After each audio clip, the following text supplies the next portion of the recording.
जय श्री कृष्णा। प्रणाम भक्तजनों। आज मैं मार्गशीर्ष मास महात्म्य के अध्याय 17 की कथा लेकर आई हूँ। आज हम एकादशी व्रत के महात्म्य और मूर्तियों से संबंधित विधि की जानकारी सुनेंगे। आइए हम कथा की शुरुआत करते हैं।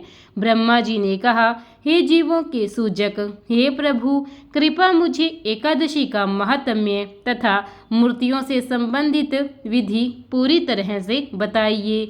श्री भगवान ने कहा, हे ब्राह्मण सिंह, तुम पापों का नाश करने वाली कथा सुनो।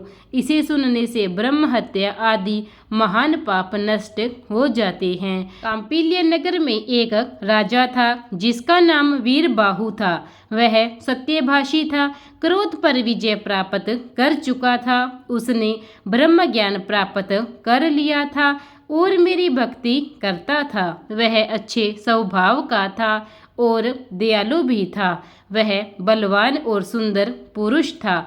वे सदैव भगवान विष्णु के भक्तों के प्रति समर्पित रहते थे और सदैव मेरी कथाओं में रुचि रखते थे तथा सदैव मेरी कथाएं सुनने में लगे रहते थे।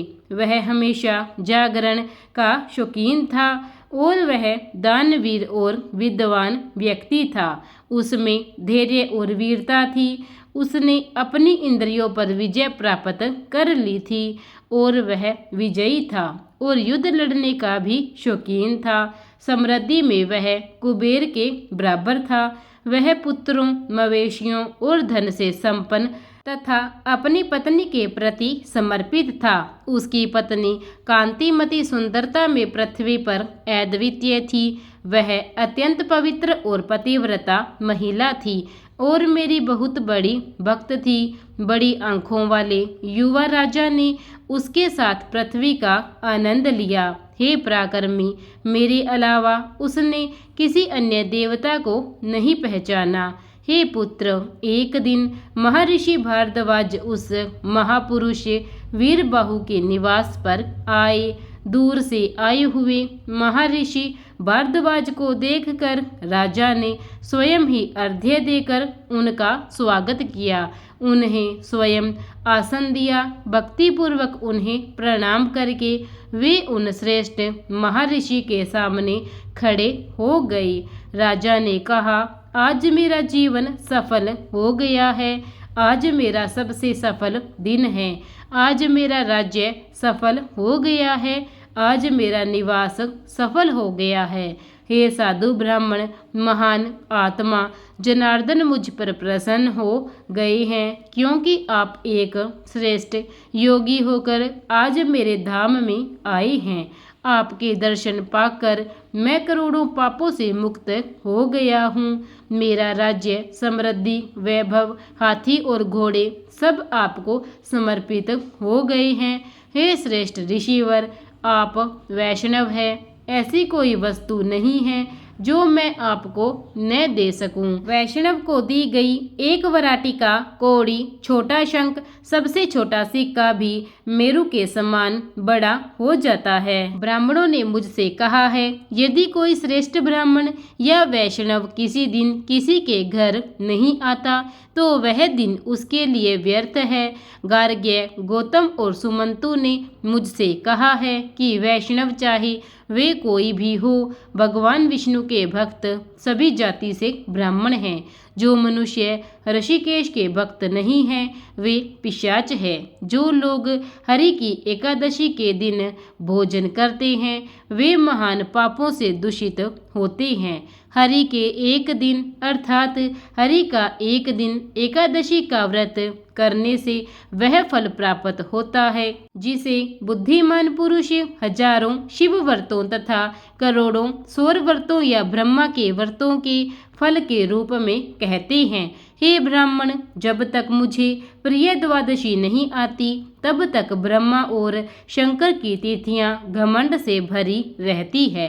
तारों की शक्ति और चमक तभी तक रहती है जब तक चंद्रमा उदय नहीं होता।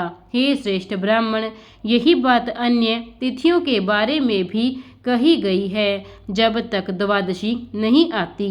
यह बात मेरे सामने नारद और वशिष्ठ ने पहले ही कह दी थी कि हे महामुनि, आप वैष्णवों के सभी पवित्र अनुष्ठानों से परिचित हैं। भारद्वाज ने कहा, हे महाभाग्यवान, तुमने बहुत अच्छा पूछा, क्योंकि तुम भगवान विष्णु के भक्त हो। हे राजन, तुम जिस पृथ्वी की रक्षा करते हो वह धन्य है।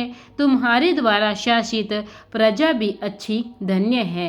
जिस राज्य का राजा वैष्णव न हो वहाँ नहीं रहना चाहिए। वन या तीर्थ में रहना अच्छा है, लेकिन उस राज्य में नहीं रहना चाहिए जहाँ वैष्णव न हो।